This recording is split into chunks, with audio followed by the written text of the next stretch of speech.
안녕하세요. 소리의 가치입니다. 구독과 좋아요, 알림 설정 부탁드려요.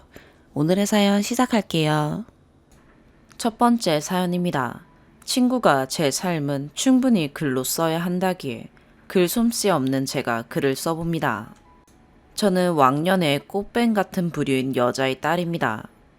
중학교 시절부터 남자와 동거하다 20살에 아무것도 모르던 아빠랑 눈이 맞았습니다. 그래서 21살에 사고로 제가 태어났습니다. 엄마인 본인 말로는 저를 낳자마자 의사한테 한 첫마디가 몇 반을 꿰매요 였다고 합니다. 뭐가 자랑이라고 저한테 말한 건지 모르겠는데 제가 느끼기에 애기보다 자기 중요 부위 망가지는 게 제일 급급했던 거라고밖에 안 보이고 본인이 얼마나 모성애가 없는지가 표현되는 문장인 것 같아 뜬금없지만 첨부합니다. 제가 3살, 4살이 되던 당시 화장품 방문 판매 일을 하던 생모는 창촌을 관리하는 깡패랑 눈이 맞았습니다.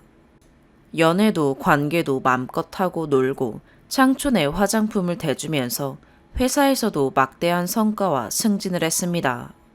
아주 살판났죠. 참고로 3, 4살 전에 착실한 엄마였다는 말은 아닙니다. 너무 어려서 저는 잘 모르지만 아빠가 말해주기로는 3, 4명 한 번에 만나고 다녔다고 합니다. 아빠가 눈치챈 후 집안은 풍비박살이 났습니다. 화난 아빠는 손찌검을 많이 했고 생모는 코뼈도 부러지고 같이 약 먹고 극단적인 시도도 계획할 만큼 아빠가 분노를 표현했습니다. 그걸 듣게 된 외가족들 전부 다 달려와서 친할머니 머리채 잡고 난리가 났습니다. 외가족들도 생모와 한패입니다. 다들 자기 딸이, 동생이 바람피는 걸 알지만 아빠보다 깡패를 만났을 때 금전적인 이득이 더 크므로 바람을 더 부추긴 사람들입니다. 결국 경찰서를 왔다 갔다 하다가 합의 이혼을 하게 되었습니다.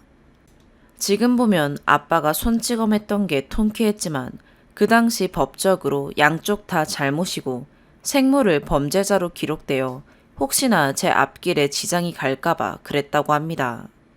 이혼 절차가 끝나지도 않았는데 경찰서에서 나온 생모와 아빠를 부하들 데리고 마중 나온 불륜남. 그의 부하들이 까만 가방을 한 손에 들고 아빠 앞에 얼쩡댔답니다. 생모는 고생하셨습니다, 형수님 이라며 에스코트를 받으며 그들의 차에 탑승했습니다. 아빠는 두 눈으로 그것을 보고 가방엔 연장이 들어있을 거라고 확신한 평범한 일반인인 아빠는 생명의 위협을 느끼고 찍소리 못하게 되었습니다. 그 후에 둘이 관계하면서 소리가 적나라하게 담은 녹음 파일을 아빠한테 보내는 악랄한 짓도 서슴없이 했습니다. 외가족들은 유치원에 있던 저를 납치해 가서 한 달 양육비 80만 원을 요구하고 저녁과 주말만 되면 저를 집에 혼자 두고 그 돈으로 신나게 놀러 다녔습니다. 20대 중반이 넘어간 지금도 제 머릿속에 어렴풋이 집에 혼자 무섭게 있었던 게 기억이 납니다. 아빠의 고군분투 끝에 결국 양육권도 뺐고 법적으로 접근 금지도 걸어놓았습니다. 그 후 가끔 학교를 찾아오거나 길거리에서 저를 따라다니긴 했지만 인생에서 엄마라는 존재가 사라졌습니다. 한 번씩 저를 미행하다가 마주치면 저는 혹시 잡혀서 어디 팔려가게 될까봐 열심히 도망 다녔습니다. 왜 찾아왔는지는 의문입니다. 꼴에 자기가 나왔다고 한 번씩 보고 싶긴 했나 봅니다. 초등학교 시절부터 평생 엄마 없는 애 소리 들으면서 할머니와 아빠 밑에서 자랐습니다. 할머니는 너 때문에 내 아들 인생 망했다. 너만 안 태어났어도 등등. 말은 정말 험하게 하셨지만 그래도 저를 열심히 키워주셨습니다. 사실 할머니도 너무 미운데 암으로 병상에 누워 계시고 있어서 더 이상 욕하거나 그 당시 제가 당한 일들을 떠올리고 싶지 않습니다. 여튼 인생의 풍파가 많다 보니 고1 때 타이레놀 40알과 함께 극단적인 시도를 했습니다.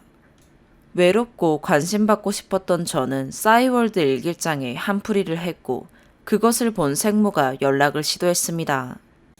본인이 미국에서 인성 좋고 돈 많은 남자와 재혼을 하였고 아기를 낳아서 행복한 가정을 꾸리고 살고 있으니 미국으로 오라고 마음껏 쓸 수 있는 카드와 차, 넓은 2층 집 등등 부유하고 편안한 삶을 약속했습니다. 솔직히 엄마를 혐오, 증오하기도 했으나 엄마가 늘 그리웠고 엄마 없는 애 소리도 듣고 싶지 않았고 부유하게 살면 멋있을 것 같다는 어리석은 생각도 했고 특히나 제 삶에서 도망치고 싶었습니다. 병원 퇴원 후 그해 겨울방학에 미국에 놀러 갔습니다. 너무 좋았습니다. 새아버지는 현재까지도 제 인생에서 가장 훌륭하고 좋은 사람이라고 기억될 만큼 좋은 사람이었고 엄마가 있다는 것 하나만으로도 행복했습니다. 미국 여행을 끝나고 돌아온 제 손목엔 평생 구경해 본 적도 없던 구찌 시계를 차고 캐리어 2개에는 전부 브랜드의 옷으로 꽉꽉 채워 돌아왔습니다. 어리석은 저는 현혹됐습니다.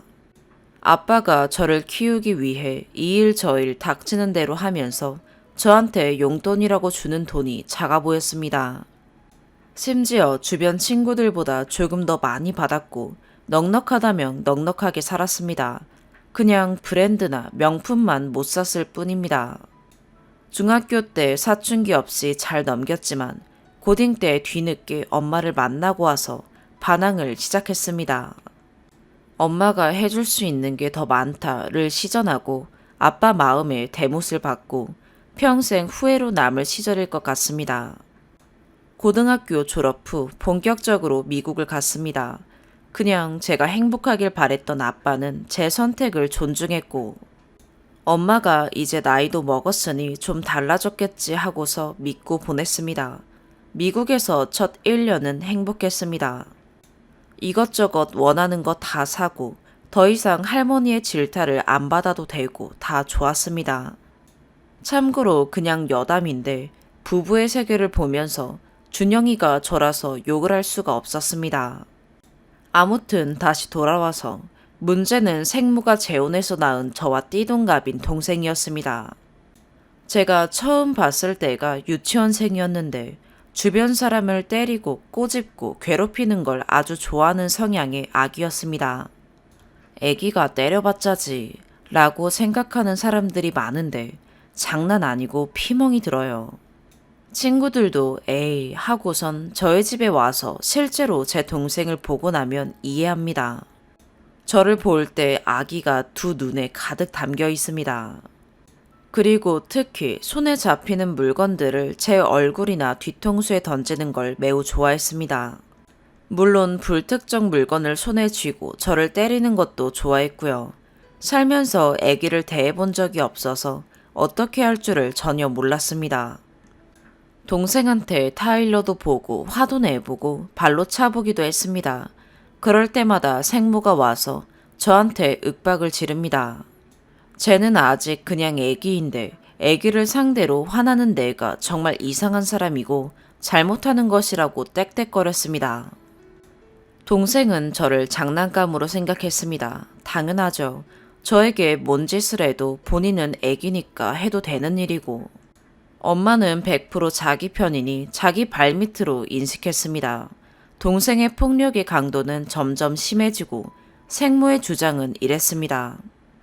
너는 이 집에 얹혀 사는 것이고 이 집의 대장은 동생이야. 그러니 동생이 그렇게 싫으면 한국으로 돌아가라. 또한 새아버지는 너의 요구를 들어줄 이유가 없으니 1대1로 대화하지 마라. 나중엔 동생도 저 말을 배워서 툭하면 제 방에 혼자 들어와서 영어로 나 너 싫어. 그러니까 한국으로 돌아가. 라고 약 올리고 나갔습니다.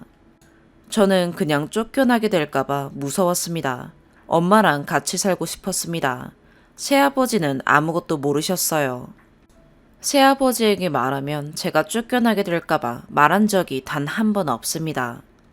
그래서 선택한 게 낮에 자고 밤에 혼자일 때 활동하는 것, 남자친구 집에서 지내는 것, 동생이 때리면 그냥 쳐다도 안 보고 무시하는 것, 무시가 진짜 잘 먹혔습니다. 아무리 주먹으로 제 뒤통수를 후려치고 저에게 물건을 던질 때 쳐다도 안 보고 반응도 안 했더니 점점 재미없는지 빈도가 줄어들게 되었습니다. 또 다른 문제는 돈 문제입니다. 영주권을 받고 대학교도 다니고 남자친구랑 데이트도 해야 했고 친구들도 생겼습니다. 근데 약속에 있던 카드는 없습니다. 한 달에 200달러, 대략 22만 원을 용돈으로 줬습니다. 너에겐 너무 큰 돈이고 미국은 18세 이상이면 다 독립하니 너에게 줄 이유가 없고 주기 싫지만 준다는 뉘앙스로 억지로 줬습니다. 부촌의 으리으리한 큰 집에 살면서 저는 계절이 바뀔 때 옷 살 돈도 없는 빈 깡통이었습니다. 초반에 잘해주던 1년을 제외하면 신발 한 켤레, 겨울 외투같이 100달러는 넘어야 살 수 있는 것들은 단 한 번도 사준 적이 없습니다. 쇼핑 따라가면 가끔 티 몇 장은 사주지만 값이 나가는 것은 200달러 용돈으로 혼자 해결했어야 합니다. 간간히 아빠가 보내주는 용돈으로 꾸역꾸역 살았습니다. 왜 알바를 안 했냐고요. 알바 구할까라고 말하면 용돈 200달러 당연히 끊을 거라고 말했습니다. 이건 저만의 문제점이라면 문제점인데 저는 생모로부터 보상심리가 매우 강합니다. 바람나서 버리고 도망가서 뒤늦게 잘해주겠다 불러놓고 짐 취급을 하니 저도 최대한 뜯어낼 수 있는 건 뜯어내겠다 다짐했습니다. 200달러라도 뜯어야 마음이 편했습니다. 작지만 매달 200달러와 학비를 꼭 대주게 만드는 게 제 목표였습니다. 멘탈 잡고 편입 준비 정말 열심히 했습니다. 미국은 신용점수 없이는 월세방 계약조차 힘들기에 생모가 보증인으로서 필요해서 취직하면 연끈을 계획이었습니다. 결론은 헉소리 나는 명문대에 편입했습니다. 명문대 갔더니 그래도 한 달에 용돈 겸 생활비라고 1000달러는 주더라고요. 제 학교가 있는 곳은 미국에서 물가 높은 도시 순위 3번째 순위 안에 듭니다. 여기 대부분의 사람들이 보기에 1000달러는 큰 돈이지만 미국 그리고 그 도시의 물가로는 턱없이 부족합니다. 그래도 불만은 없었고 아껴서 살았습니다. 물론 아빠도 명문대 간 딸이 예뻐서 자주 용돈 보내줬고요. 참고로 코로나 때문에 자취를 하고 용돈과 집값을 받은 건 한 학기 반입니다. 미국은 학생 혜택이 어마무시하고 우리 학교가 공립학교기에 FAFSA라는 정부에서 지원해주는 장학금을 신청하면 학비, 보험료 다 대주고 추가로 생활비도 공짜로 줍니다. 조건은 그냥 영주권, 시민권자입니다. 이 글에서 새아버지 이야기를 언급하고 싶지 않은데 살짝 설명하자면 편입 발표 나기 한 달 전에 돌아가셔서 한부모 가정 그리고 필수 조건인 영주권자이기에 자격이 충분해서 받을 수 있었습니다. 대신 한 학기에 300만 원 정도를 꼭 대출받아야만 장학금이 나옵니다. 무이자 대출이고요. 총 합쳐서 한 학기에 학비 보험비는 자동으로 빠져서 생활비와 대출값으로 대략 800만 원 정도를 제 통장에 쏴줍니다. 돈 받고 학교 다닌다는 말입니다. 매달 나오는 800만 원 돈을 생모가 자신은 은행에서 VIP이기에 자신의 적금 통장에 넣어야 이자가 잘 붙는다고 나올 때마다 가져갔습니다. 지금까지 저는 4학기를 다녔고 코로나 때문에 2학기 반을 한국에 있거나 생모 집에 있는다고 더 이상 용돈은 일체 주지 않았고 집값도 당연히 안 나갔지만 학교에서 나오는 돈은 자기 통장으로 싹 다 넘겼습니다. 코로나가 터지고 한국에 5달 있다가 미국으로 돌아왔습니다. 학교 다니며 자취할 때 보호소에서 입양해온 고양이가 있었고 한국에 있던 5달 동안 생모가 돌봐줬습니다. 한국에 데려오려면 이것저것 해서 최소 100만 원은 준비해야 하고 미국, 한국 비행을 우리 아기 고양이가 견디게 하고 싶지 않았습니다. 제 고양이는 저한테 전부였습니다. 힘든 인생을 살아왔고 혼자 자취하면서 걔한테 엄청 의지했습니다. 미국에 돌아와 보니 이제 저보다 키도 큰 중2짜리 동생이 매일매일 내 새끼를 괴롭히고 있었던 겁니다. 꼬집고 배 주무르고 억지로 들어올리고 쿵쿵거리며 다가가 위협하는 행동들을 했답니다. 우리 고양이는 개 발소리만 들어도 눈이 커지고 침대 밑에 숨으려고 기를 씁니다. 고양이가 너무 두려워하니 개 발소리가 들릴 때마다 저랑 고양이랑 둘 다 공포를 느끼고 서로 눈치 봤습니다. 다 큰 동생한테 화내보고 무시해보고 타일러도 안 됩니다. 이미 저는 그에게 장난감이고 언제든지 무시해도 상관없는 존재였으니까요.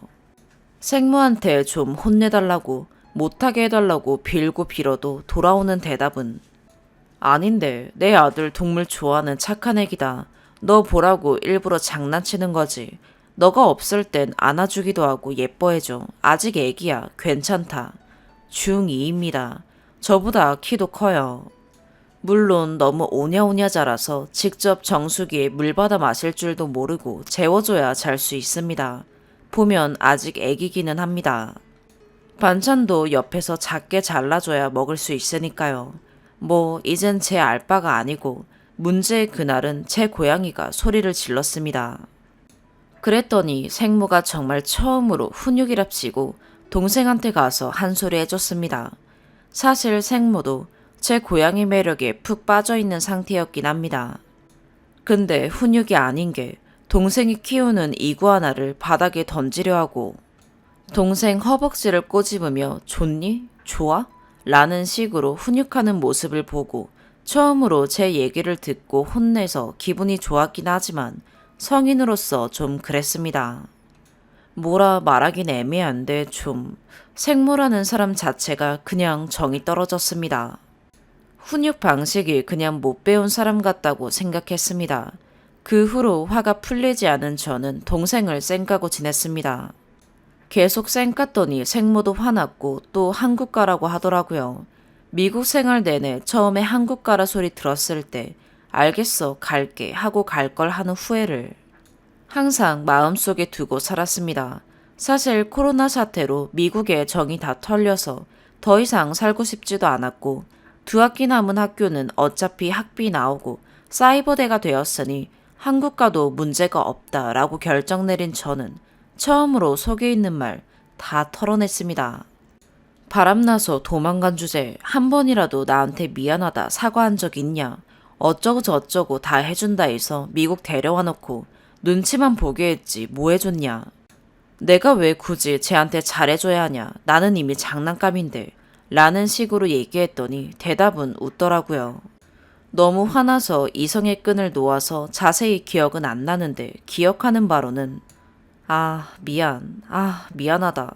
내가 바람나서 네 엄마 없이 컸네. 미안. 그래 미안. 됐지? 라고 대답했습니다. 그대로 쿵쾅거리며 그냥 눈앞에 보이는 짐들 캐리어에 대충 우겨 넣어서 이모 집으로 갔습니다. 영주 거는 가위로 잘라버렸습니다. 미국에 다시 돌아갈 생각 없습니다.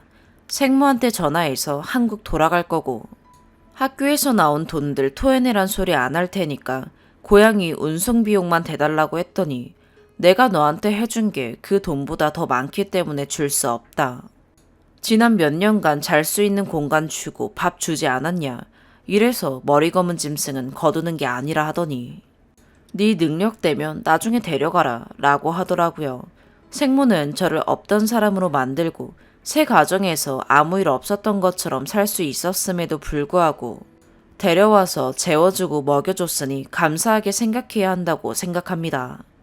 그리고 그렇게 말하기에 바람난 걸레 5글자 카톡으로 보내고 차단했습니다.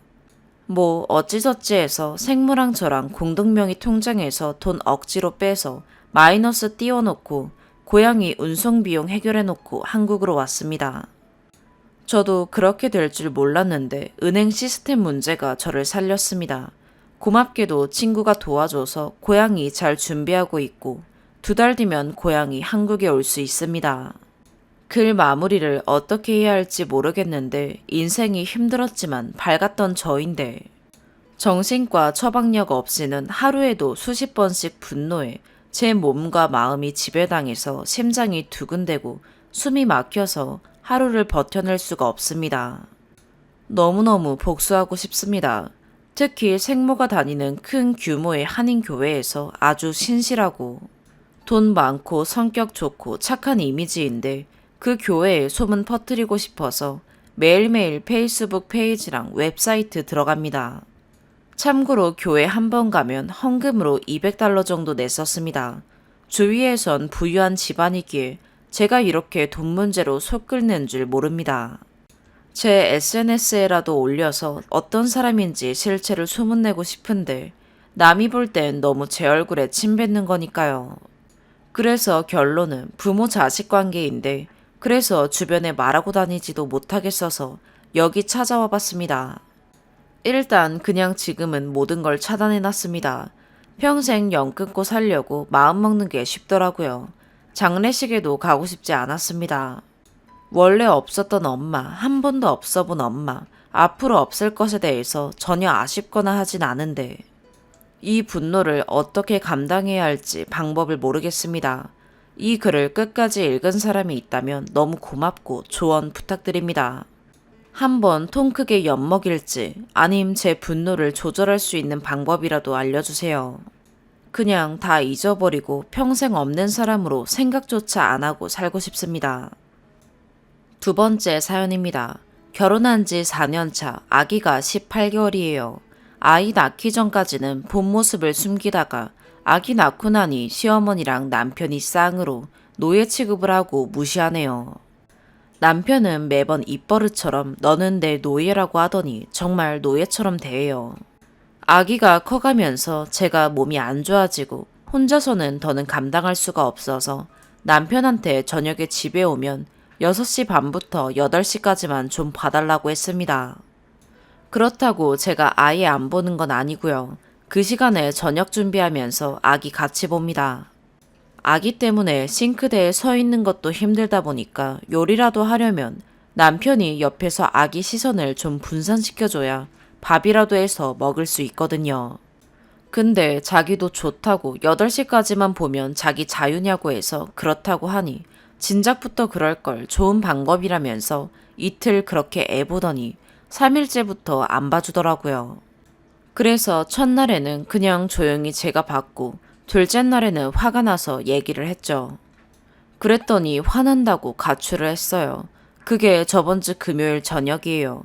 주말 내내 집에 안 들어오길래 차에서 자는 건 아닌가, 차에서 자다가 아픈 건 아닌지 온갖 걱정 속에 계속 연락을 했는데 안 되더라고요. 겨우 연락이 돼서는 친구 집이라고 자기는 저랑 못 살겠대요. 아기 보는 거 내가 보고 싶을 때 보고 보기 싫으면 안 보고 싶고 자유롭게 하고 싶은데 너가 자꾸 강요를 해서 너랑 살기 싫다. 너가 그렇게 애기 안 봐준다고 화내면 아기한테 정서에 안 좋으니까 너 혼자 보면 아기한테 정서에도 좋을 거고 너는 자존감도 높고 직장도 있으니 아기가 잘 클 거라고 더 좋은 사람 만났으면 좋겠다 라네요. 여기서 추가로 설명드리자면 남편은 백수예요. 결혼 전부터 백수였는데 대학원 다닌다고 그러면서 졸업하고 취업할 줄 알고 그냥 결혼하고 아기까지 낳았는데 논문 못 쓰겠다고 석사 수료 후 2년 동안 논문 못 쓴다고 징징거리면서 자존감 낮은 거 다 받아주고 자존감 낮아서 상대방 조롱하면서 자기 자존감 찾는 것도 참아주고 뭐든 다 내 탓이라고 해도 참아줬어요. 저는 자존감이 낮지 않으니까 어차피 좀 받아주면 나중에 직장 들어가면 나아지겠지 한 게 지금까지 이어져 온 거고요. 저는 재혼입니다. 지금 남편은 저랑 초혼이고요. 저는 전 남편 폭행 및 여러 사유로 이혼했었어요. 멍청하게 또 이런 이기적인 사람을 만나서 아기라도 안 낳았으면 도망이라도 갈 텐데 가지도 못하고 속만 상하고 울고 있습니다. 결론은 남편이 가출하고 간 곳은 친구 집이 아니라 시댁이었고요.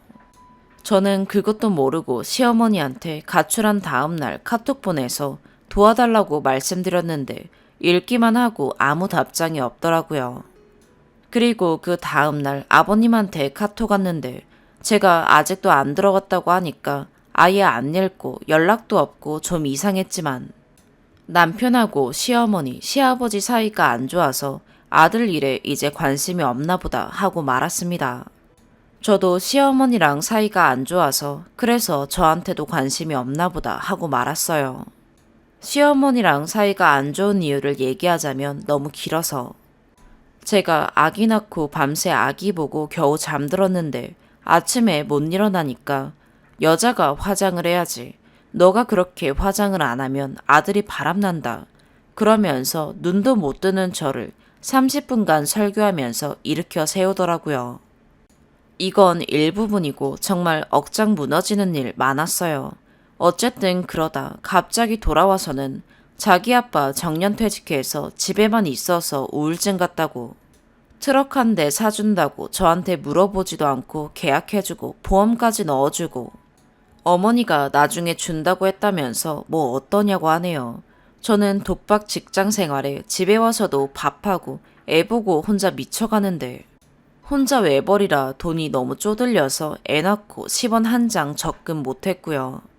애기 물건 사고 남편 거 산다고 저는 올해 옷을 산 게 당근마켓에서 후드티 장당 1,400원 주고 10벌 정도 한꺼번에 파는 사람한테 옷 산 게 다예요.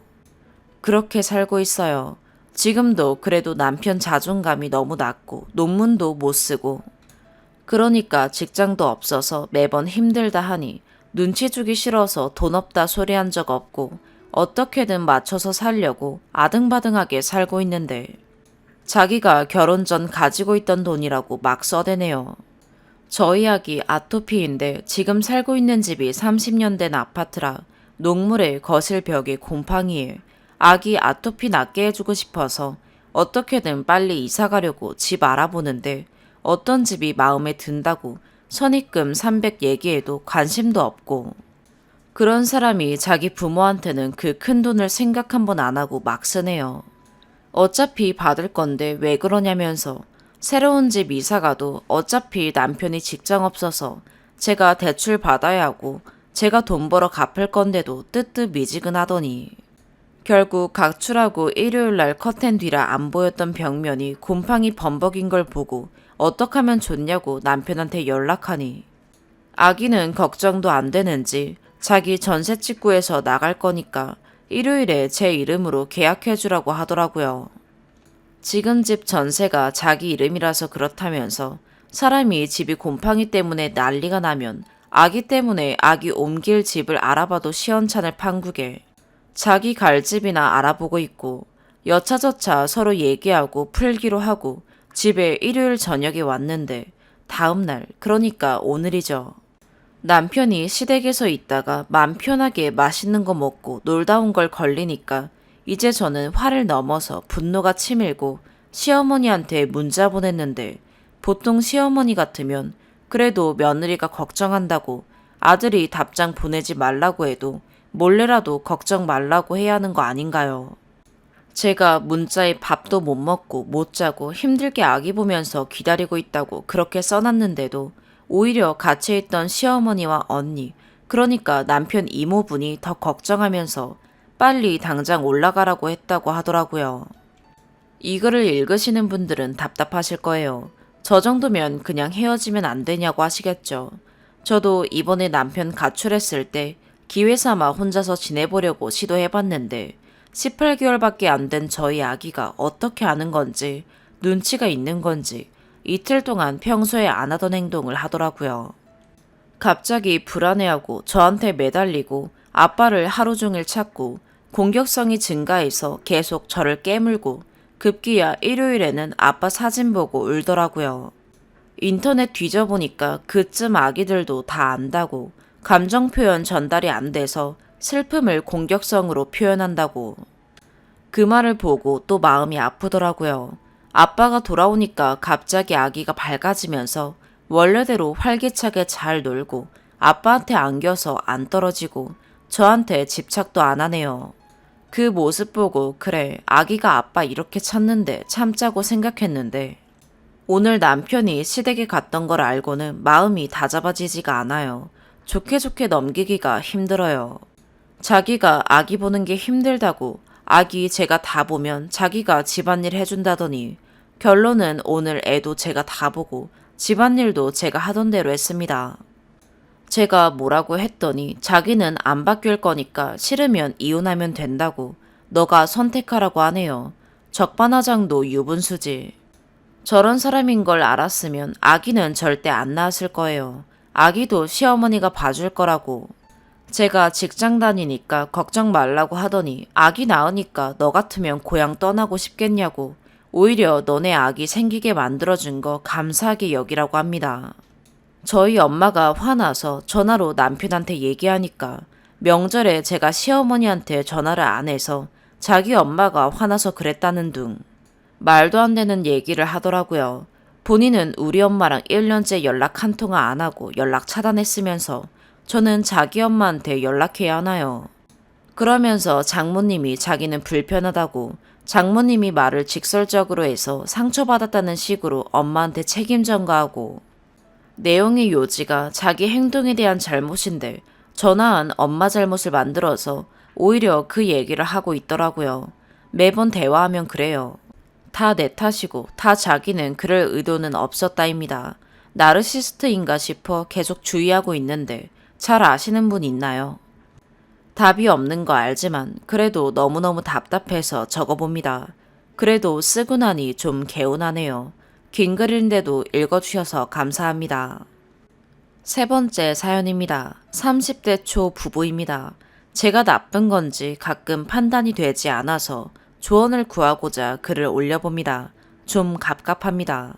남편이 연애 때는 데이트 비용 아낌없이 쓰고 저를 집에 안 보낼 정도로 3개월 정도를 먹고 싶은 거, 가고 싶은 곳, 숙박비 등등 남편 혼자 모두 써왔어요. 본인한테도 1,000원도 안 쓰는 사람이 전 결혼할 여자라며 또 하던 일도 잘 돼서 돈이 넉넉해졌었어요. 그래서 많이 쓴 것 같아요.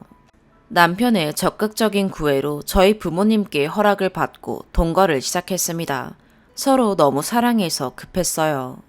이제 서서히 상견례하고 결혼 준비하려는 도중에 제가 엄마한테서 정서적으로 안 좋게 자란 걸 알게 되면서 그런 엄마한테서 제 손을 잡고 데리고 나와 우리끼리 잘 살자며 친정에게 아무 도움 안 받고 완전히 독립시켜주고자 빈몸으로 저를 시집오게 했어요.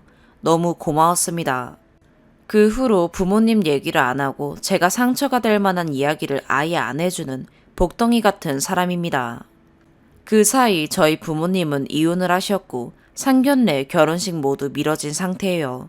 그런데 남편은 제가 그런 어머니를 다시 만나는 걸 원치 않아요.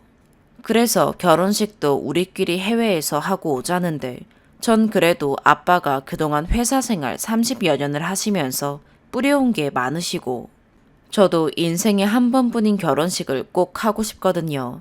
아빠만 혼주석에 앉힐 생각으로 진행하려고 했는데 아빠는 또 엄마를 꼭 불러야 한다는 상황입니다. 저는 온다면 오고 안 온다면 오지 말라는 생각인데 남편과 결혼식부터 마찰이 생깁니다. 저는 꼭 하고 싶은데 남편은 너무 싫어하네요. 결혼식 하고 안 하고로 식전부터 안 맞으니 참 답답합니다. 남편이 이해가 안 되는 건 아니지만 결혼식 끝나고 엄마와는 다시 연 끊을 생각이거든요. 남들 다 하는 결혼식, 전 왜 그렇게 힘들까요? 또 하나는 최근에 남편이 명품 가방을 사줬습니다. 프로포즈 때 해주고 싶다고 했었기에 그냥 받았습니다. 그리고 트렌치코트 하나를 사고 싶은데 크게 비싼 것도 아니고 13만 원인데 그걸 못 사게 하네요. 트렌치코트 봄, 가을에 잠깐 입는 건데 그 금액을 코트 하나에 한 번에 쓰는 게 아까우니 다른 필요한 것들도 많은데 13만 원어치 신발과 옷을 그냥 여러 벌 사는 게 어떻겠냐며 자꾸 4, 5만 원 하는 코트를 찾아줍니다. 남편은 평소 근검절약하고 집 살 때나 가전제품 살 때만 크게 씁니다. 본인한테도 잘 안 쓰고 옷도 항상 싸게 여러 개를 사요. 최근 청약도 열심히 준비 중이라 집 사려면 돈 부지런히 모아야 한다고 잘 안 씁니다. 13만 원짜리 옷 사고 싶은 거 다 살 거면 청약을 하지 말라는데 그 금액이 청약도 포기할 만큼의 금액일까요? 의식주는 해결하면서 돈을 모아야 하는 거 아닌지 하나부터 열까지 다 반대합니다. 사람들이 남편처럼 노후를 위해 아끼면서 사는 것도 맞는 거라고 합니다. 하지만 제가 하고 싶은 거, 쓰고 싶은 거 모두 터치를 하니 많이 답답합니다. 정말 소비를 다 포기하고 돈만 모으며 사는 게 나을까요? 남편은 2년간 2억을 모았을 정도로 적금만 합니다. 처음엔 대견하고 대단해 보였는데 조금씩 갑갑해져 옵니다. 제가 빈몸이기 때문에 할 말이 없는 건 잘 알고 있어요. 생활비도 달에 80씩 받으며 살고 있습니다.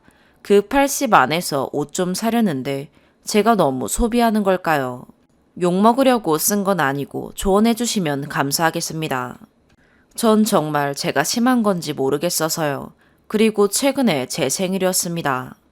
남편은 자영업자인데 주말도 쉬지 않고 일을 하며 이번 생일이 하필 평일이어서 3시에서 5시 사이 브레이크 타임에 잠깐 제 생일을 위해 근처 식당을 갔습니다. 그런데 문이 닫혀 있더라고요. 그래서 급하게 제 스스로 분위기 있는 레스토랑을 찾았는데 30분 거리랍니다. 그래도 내 생일이니 가자고 했죠. 그런데 가는 내내 말도 안 하고 똥 씹은 표정이더라고요. 도착해서는 됐다. 그냥 저녁 장사 안 한다 하면서 극단적으로 말하며 무안 주더라고요. 왜 생일인 사람이 눈치를 봐야 하냐며 그 자리에서 좀 싸웠어요. 나중에 남편이 절 달래주긴 했는데 자기는 다시 5시에 가서 일해야 하는데 멀리까지 가니 그게 너무 힘들어서 그랬답니다. 이해는 되는데 제가 이런 대우받는 게 맞는 걸까요? 항상 이런 식입니다. 제가 뭘 한다고 하면 다 반대하고 부딪힙니다. 그만큼 안 맞는 것 같은데 제가 철이 없고 생각이 짧은 건지. 그렇다면 쓴소리 듣고 정신 차리고 싶어요. 아니면 남편이 이상한 건지 제 3자분들의 의견이 궁금합니다. 이렇게 갑갑하게 앞으로 살아갈 걸 생각하면 참 뒤엎고 싶네요. 4번째 사연입니다. 결혼 20년 차이고 이른 나이에 결혼해서 40대 초중반입니다. 남편은 직장 생활하다 독립해서 지금은 월 수입 2에서 3천만 원 정도 되고 전 18년 동안 맞벌이하다 전업주부 된 지 2년이 채 안 됐어요. 남편은 평소 저랑 있을 때 다정한 사람이고 애정 표현도 많이 하고 일평생 사랑받고 산다는 생각이 들게 하는 스윗한 사람이에요. 아이들과 저 편하라고 벤츠 뽑아서 저에게 먼저 양보하고 본인은 제가 타던 차 타고 다니고 제가 하고 싶은 운동, 취미, 아이들이 하고 싶다는 건 무조건 만사 오케이 지원해줍니다. 솔직히 어린 나이에 결혼해서 고생스러웠던 기억도 있지만 행복했던 기억이 더 많고 결혼할 때 왜 이렇게 일찍 하냐고 뜯어 말렸던 친구들도 지금은 시집 잘 갔다고 부러워하긴 해요. 그런데 사람들하고 있으면 농담이랍시고 이런 소리를 해요. 그것도 항상 아주 일관됩니다. 얼굴 봤으면 이 여자 안 만났다. 둘이 있을 땐 가끔 이쁘다고도 합니다. 제 외모를 제가 뭐라 판단할 순 없지만 보통 체격에 특별하게 어디 모나진 않은 것 같고 피부 좋다는 칭찬은 항상 들어요. 술 취해서 술김에 첫 키스했다. 그게 내 인생 최대의 실수다. 술을 마셨던 건 맞지만 취할 정도는 아니었습니다. 강제로 했고요. 아마 지금 시대였다면 추행으로 고속감이었습니다. 이 여자랑 결혼하자고 한 적 없다. 우리 아빠가 결혼하라고 해서 결혼한 거다. 아버님이 퇴임 앞두시고 식 빨리 올리자고 하신 건 맞아요. 제가 너무 어린 나이라 친정엄마가 반대하다가 나중에 허락해 주시면서 급 결혼하게 되었어요. 사기 결혼 당했다. 착한 줄 알고 했는데 악마가 따로 없었다. 연애할 땐 다 저에게 맞춰줬으니 싸울 일이 없었죠. 결혼하고 신혼 초에 남편도 어린 나이였고 친구들이 대부분이 총각이다 보니 맨날 나가면 연락 두절이라 많이 싸우긴 했습니다. 돈덩어리다. 허영 사치 많은 여자다. 이 여자는 내 등골 빼먹고 산다. 명품, 피부과, 골프, 필라테스 해준 건 맞지만 다 본인이 선물하고 끊어준 건데 저리 말하니 앞으론 받지 말아야 하나 싶네요. 참고로 18년 동안 맞벌이였고 큰애 출산하고 2년. 그중 1년은 공인중개사 공부해서 자격증 땄네요. 그리고 둘째 출산하고 7개월 육아휴직한 게 다였고 시아버님이랑 같이 사기도 당해서 그 빚 갚느라 강제 시집살이도 4년 했네요. 어제는 골프 모임 사람들과 함께하다 모임 중 한 분이 50이 다 됐는데 미혼이신데 결혼 생각은 있다고 하시자 사람들이 어떤 여자 만나고 싶냐, 외모 이상형은 어찌 되냐 묻는데 갑자기 제 남편이 전 외모 안 봤는데 이러더라고요. 다른 사람들이 더 당황해서 옆에 와이프 있는데 이 상황에선 외모 봤다고 해야 하는 거 아니냐 라며 농담하고 넘어가더라고요. 평소엔 잘하고 이런 남편이 또 없는데 사람들 앞에선 저를 왜 이렇게 까내리는지 저런 소리 들을 때마다 오만정이 떨어지고 이 사람의 진심은 도대체 뭔가 싶네요. 한 번 농담이면 웃으며 넘어가는데 사람들 앞에선 일관되게 맨날 저런 소리를 농담이랍시고 하니 저 말이 진심인 것처럼 느껴져서 밤새 잠도 안 오고 마음이 착잡하네요. 추가, 댓글 주신 거 하나하나 잘 읽어보았습니다. 우선 제 외모에 대한 말씀들이 많으신데 21살에 남편 만나 연애하고 여태 유부녀로 살아와서 외모평가 받을 일이 많지 않았네요. 가끔 남편 지인들이 재수씨 미인이니 할 때 있고 예쁘다 소리 들을 때도 있지만 다 인사치레라 생각하고 귀담아 듣지 않았었네요. 제 유전자 받은 딸아이가 예쁘다 소리 많이 듣고 연영과 입시생인데 학원에서도 이쁘다 소리 듣는 거 보면 평균은 되지 않을까 싶긴 하네요. 물론 남편 유전자도 있지만 사람들이 저 닮았다고 해요. 관리하라고 하셨는데 관리하고 있어요. 피부과도 정기적으로 다니고 몸매 관리, 뿌띠 성형 정도는 해서 푹 퍼지지 않으려고 노력하고 있습니다. 그리고 남편은 가끔 사람들하고 농담하면서 저런 소리 할 때 빼곤 흠잡을 곳 없긴 해요. 집안일도 잘 도와주고 애정 표현도 많이 하고요. 자상하고 잘 챙겨주고 섬세한 사람입니다. 월 2, 3천 번다고 주작 아니냐 하시는데 글 적는 것도 힘든데 뭐하러 이렇게 길게 주작을 쓸까요? 사업하는 사람들은 이 정도 버는 거, 많이 버는 거 아니라는 거 아실 거예요. 저희는 퇴직금이 없기에 연금도 많이 넣어놔야 하고 아이들 교육비와 결혼자금이나 저희 노후준비 등등 하려면 많은 돈도 아니에요. 남편에게 진지하게 이야기했고 남편은 정말 그렇게 생각한다면 그렇게 대놓고 말할 수 있겠냐며 웃자고 한 농담인데 제가 예민하다네요. 그치만 제가 싫다고 하니 앞으론 하지 않겠다고 합니다. 지켜봐야겠지요. 제가 여기에 글을 쓴 이유는 하소연이기도 하고 남편과 20년간의 결혼 생활 중 남편은 장난인데 제가 예민한 거라고 할 때가 종종 있었습니다. 그래서 가끔은 난 기분이 나쁜데 내가 예민한 건가, 화가 나는 상황이 맞는 건가, 내가 속이 좁은 건가 하는 생각도 들 때가 있어 다른 분들께 한번 여쭤보고 싶었습니다. 조언 감사합니다. 오늘의 사연 여기까지입니다. 구독과 좋아요, 알림 설정 부탁드려요. 시청해주셔서 감사합니다.